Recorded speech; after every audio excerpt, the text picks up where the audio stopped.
In the silent heart of the mountains, where time moves slower than wind through stone, live the stone tribes, people shaped by earth, endurance, and eternity. Their homes rise from rock. Their hands carve stories into walls older than memory.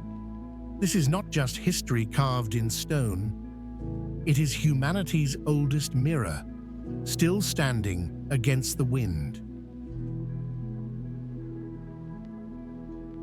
High in the red spine of Morocco, where the Atlas Mountains cut through cloud and silence, life endures in the hands of the Berber. Here, villages rise from the stone itself, earth-colored fortresses pressed into cliffs, their walls breathing with the same dust that shaped them. This is not a world of marble palaces or green valleys, but one of wind, rock, and resilience. The Berber people, among North Africa's oldest, have walked these ridges for thousands of years, long before empires rose, long before borders were drawn. Their homes blend so perfectly with the mountains that from afar they appear to grow out of the land, humble yet immovable. Each stone is laid with memory. Each terrace whispers of survival. Generations built these dwellings not for beauty, but endurance, homes that could hold against storms, against time itself. In the evenings, the glow of fires flickers through narrow windows, while the call of hyedas fades into the wind. Life here moves with the rhythm of the earth, slow, deliberate, eternal. The Berbers, or Amazigh, meaning free people, have preserved their language, art, and traditions through centuries of conquest. Traders once crossed these same paths with caravans of salt and gold, while Berber guides led them through deserts and ravines. Even today, the people carry that same quiet strength, seen in the patterns woven into rugs, in the geometric tattoos of the elders, in the songs that echo across the valleys. In these mountains, stone is more than shelter. It is identity. The Berber home is not built on the land, but from it. And as the sun drifts across the peaks, casting shadows over ochre walls, it becomes clear. This is a civilization carved not by hands alone, but by time, endurance, and faith in the permanence of the earth. Here, the mountains remember, and the Berber still listen. High in the thin air of the Andes, where clouds drift like spirits between endless peaks, the Quechua live close to the bones of the earth. Their stone villages cling to the mountainsides, where terraces climb skyward like steps built for the gods. Every stone, every field, every worn path carries the heartbeat of an empire that once ruled the spine of South America. Long before the modern world, the Quechua shaped these heights with patience and purpose, carving life from the impossible, guided by the sun, the wind, and the will of the land. In these highlands, stone is not only shelter, but story. Walls built without mortar lock together with impossible precision, surviving centuries of rain and tremor. The earth itself holds memory here, of the Inca roadways that stretched like veins through valleys and across passes, of messengers who ran for days, carrying word from mountain to mountain. The Quechua people are the keepers of that lineage, the living breath of a civilization that once touched the heavens. Their lives move with the rhythm of altitude. At dawn, families lead llamas to graze on steep slopes veiled in mist. Fields of maize and quinoa shimmer in the morning light, tended by hands that know the patience of generations. Women weave bright textiles, each pattern a code of ancestry and prayer, colors drawn from the plants and minerals of their own soil. The elders still speak in the language of the Andes, the soft, flowing Quechua tongue that has carried stories across 1,000 years. Festivals fill the air with drumbeats and flutes, celebrating the spirits that dwell in stone and sky. The Apus, sacred mountain guardians, watch over the villages, while the Pachamama, Mother Earth, receives offerings of corn, coca leaves, and fire. Every act, planting, harvest, song, is part of an unbroken covenant between the people and their land. When the sun sets behind the Andean ridges, the mountains turn violet, and the world sinks into silence. Fires glow within stone homes as the wind hums through narrow valleys. Here, time does not rush, it circles, like the stars above. In this stillness, the Quechua remain as they have for centuries, strong, humble, and rooted in the mountain's eternal heart.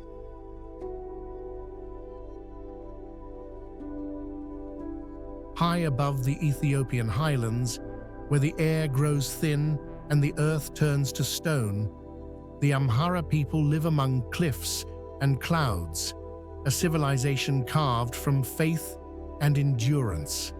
Their world is a tapestry of rugged mountains, golden light, and deep valleys where ancient stone churches rise from the ground as if born of the rock itself. In these highlands, life is shaped by altitude, devotion, and memory. Every village stands as a monument to survival. Every prayer echoes through walls that have heard the same words for 1,000 years. Here, the land and the spirit are inseparable. The high plateaus of Amhara are not merely home. They are sacred ground, sanctified by centuries of belief. At Lalibela, stone churches descend into the earth, each one chiseled from a single block of living rock. Carved by hand in the 12th century, they remain one of humanity's most astonishing acts of devotion. Sanctuaries not built upon the earth, but within it. Their walls breathe with silence, their shadows lit by the flicker of oil lamps and the quiet steps of pilgrims wrapped in white. The Amhara trace their heritage through emperors and saints, through a line of kings who claimed descent from Solomon and the Queen of Sheba. For centuries, their highland strongholds were centers of faith and power, where monasteries guarded both scripture and history. Yet beyond the stone sanctuaries, life continues as it has for generations. Farmers cultivate teff on terraces that cling to the slopes. Cattle graze in misty fields. The rhythm of bells marks the hours of prayer, echoing across the valleys. The people's identity flows through language, song, and faith. Their voices rise in ancient chants, gay as hymns sung at dawn, their cadence timeless and haunting. Weddings, harvests, and festivals unfold with the same grace that shaped their ancestors' world, where every act, from plowing to prayer, is a form of worship. As dusk falls over the highlands, the light softens upon the cliffs, and the air fills with incense and the murmur of evening devotion. In that stillness, the Amhara stand as they always have, guardians of stone, of spirit, and of the sky itself.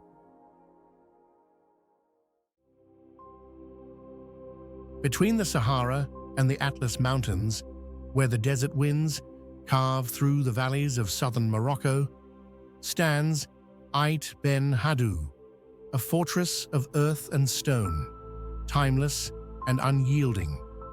Rising from the red dust, like a vision from another age, this ancient Qasar was once a resting point for caravans carrying salt, gold, and spices across the vast desert. Its towers, gateways, and narrow lanes shimmer in the afternoon light, blending so perfectly with the cliffs that the village seems to have grown from the rock itself. Built from mud brick, clay and stone, Ait Ben Haddou is both fortress and home, a labyrinth of passageways, terraces, and fortified walls designed for protection and community. For centuries, families lived within its walls, sharing water from the river below, guarding against raiders, and welcoming travelers who crossed the burning plains. Each structure, from the tallest watchtower to the smallest courtyard, tells a story of endurance, of a people who learned to make permanence out of impermanence. Life within the Ksar moved to the rhythm of the desert sun. In the mornings, the call of animals echoed through the alleys. In the evenings, lanterns flickered against earthen walls as families gathered for food and song. The thick stone and clay walls kept the heat at bay by day and held warmth through the cold desert nights. Every detail, carved wooden doors, patterned screens, narrow steps, reflects a balance between defense and grace, simplicity and strength. The history of Ait Ben Haddou is woven into Morocco's long story of trade, faith, and survival. It was once part of the trans-Saharan trade route that connected Africa to the Mediterranean world, a living bridge between cultures. Though many of its families have moved to modern homes across the river, the spirit of the Ksar endures, preserved as a symbol of Morocco's heritage and humanity's dialogue with the desert. As the sun sets, the walls of Ait Ben Haddou burn gold, glowing against the horizon. Silence settles, broken only by the whisper of the wind. In that light, the Ksar becomes eternal, a city of stone and memory, still guarding the echoes of those who built it, still watching over the endless sands below.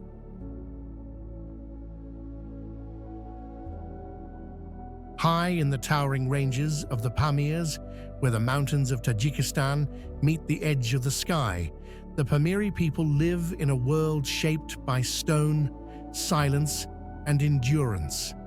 Here, the air is thin, the valleys narrow, and every breath feels like a conversation with the mountains.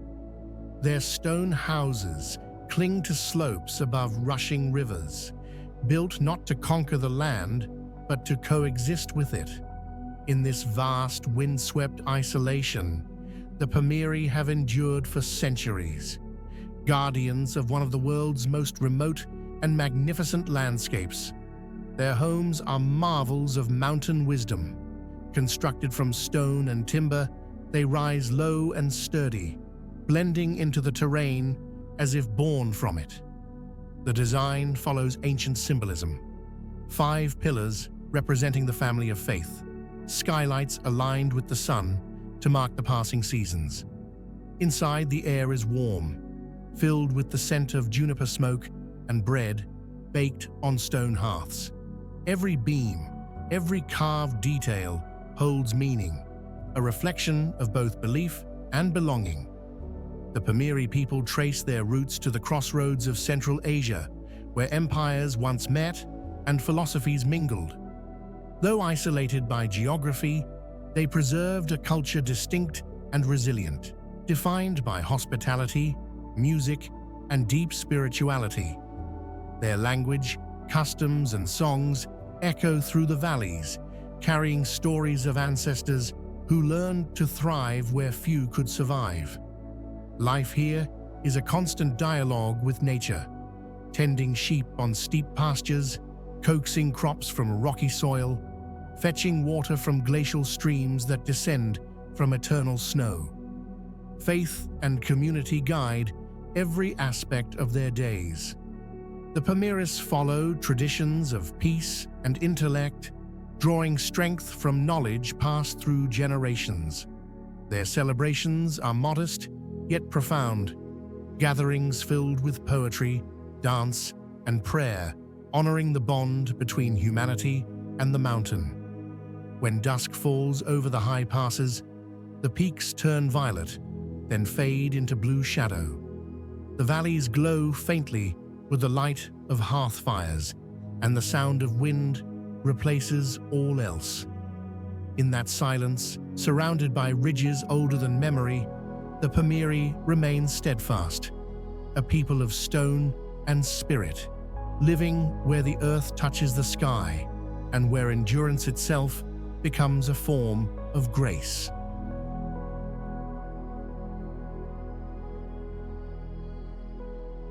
Across the rugged hills of Sardinia, where wind and sea shape the land into timeless forms, the Sardinians carry a legacy carved in stone.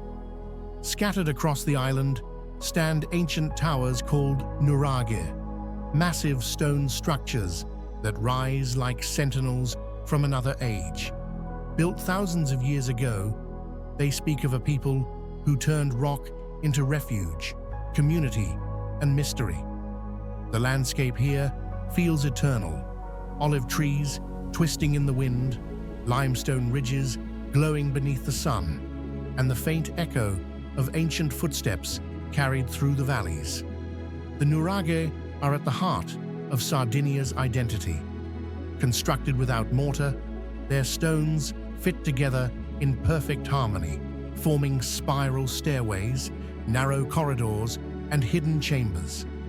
Some rise high above the hills, overlooking the plains and the sea beyond, once serving as strongholds and gathering places.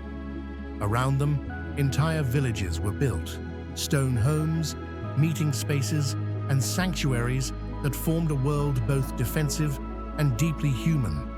Each block, each wall, stands as proof of intelligence and endurance, shaped by hands that understood both engineering and spirit. The people who built these towers lived by the rhythm of the island. Farmers, shepherds, and traders who navigated between mountains and shores. Their descendants, the Sardinians of today, still live close to the land. Villages of stone dot the highlands, their narrow lanes filled with the scent of bread and rosemary. Life moves slowly here, following ancient patterns, the ringing of church bells, the gathering of families, the songs that drift from open windows at dusk. Centuries have passed, empires have come and gone, but the Nuragic remain, silent witnesses to a civilization older than Rome, older even than legend. Archaeologists still debate their full meaning, but to the Sardinians, they are more than ruins. They are symbols of continuity. The same stone that built their ancestors' towers now shapes their homes and fences, their memories and myths. As the evening sun spills gold across the island, shadows stretch over the hills, and the towers seem to awaken once more. In that quiet light, Sardinia reveals its soul, proud, enduring, and built of stone. Here, among the Nuragic, the past does not sleep. It breathes softly with the wind, eternal and unbroken.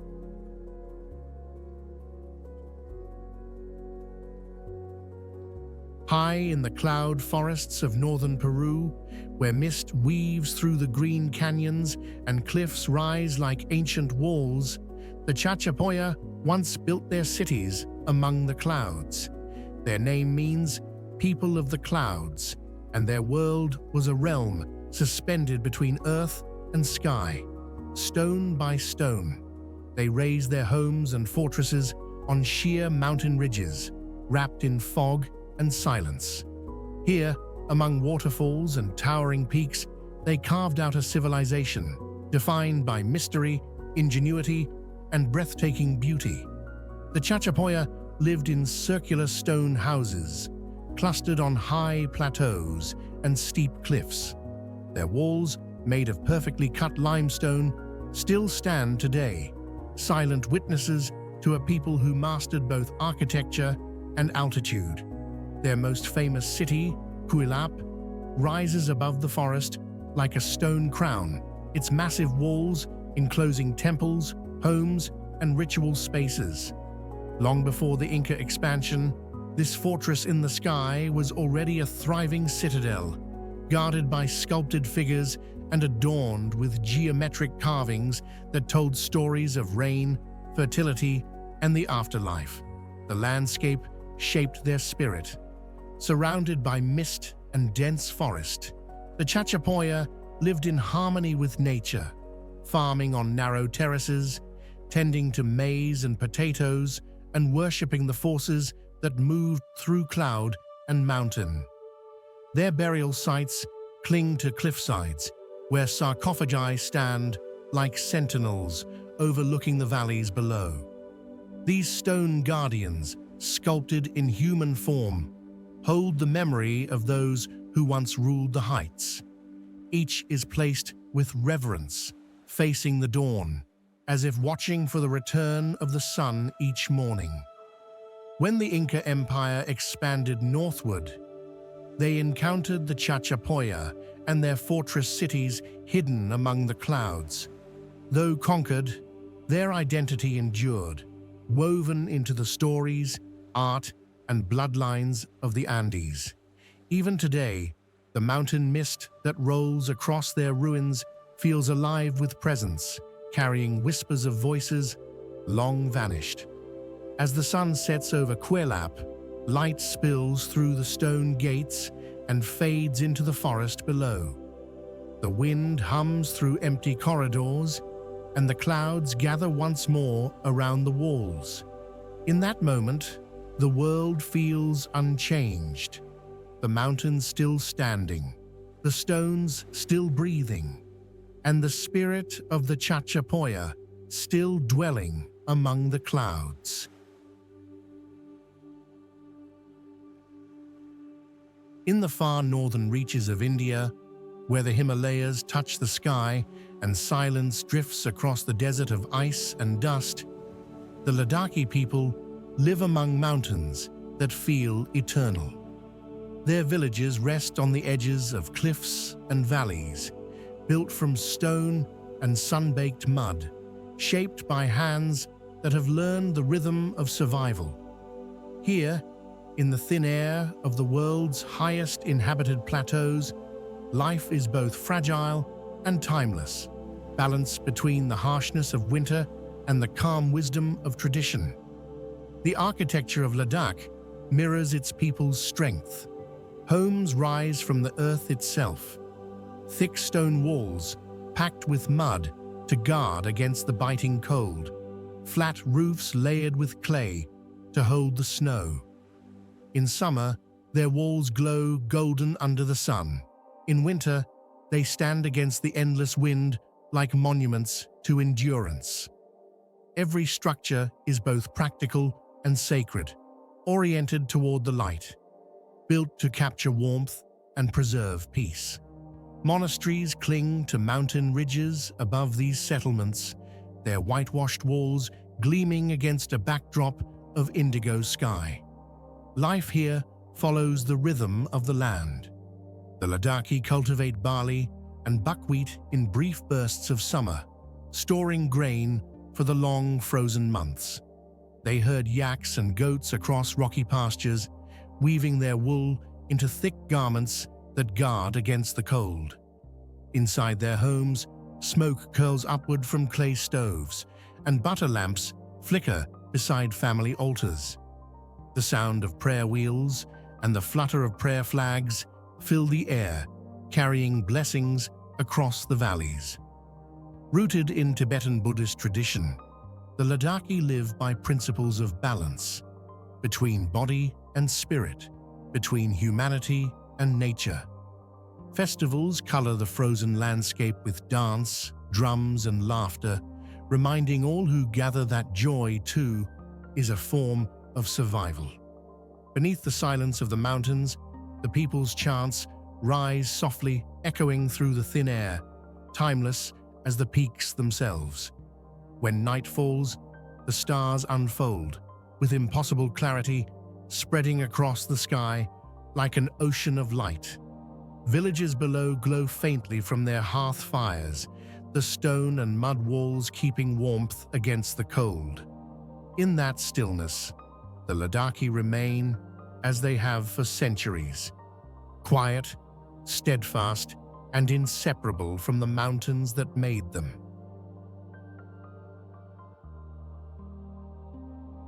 High in the Himalayan foothills of Nepal, where clouds drift low over terraced fields and snow peaks gleam like ancient guardians, the Gurung people have built their world from stone and silence.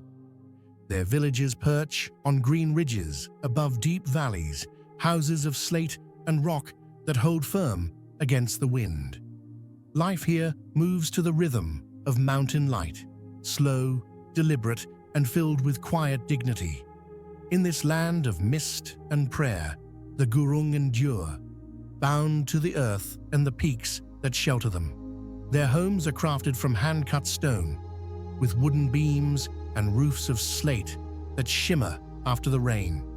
Each dwelling blends with the mountainside, humble yet strong, warmed by fires that burn through cold nights. Narrow paths wind between the houses, lined with prayer flags that flutter like living whispers of faith.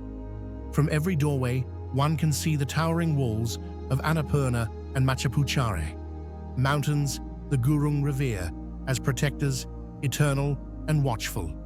The people here live by the land, cultivating millet, maize, and rice on steep terraces carved into the slopes.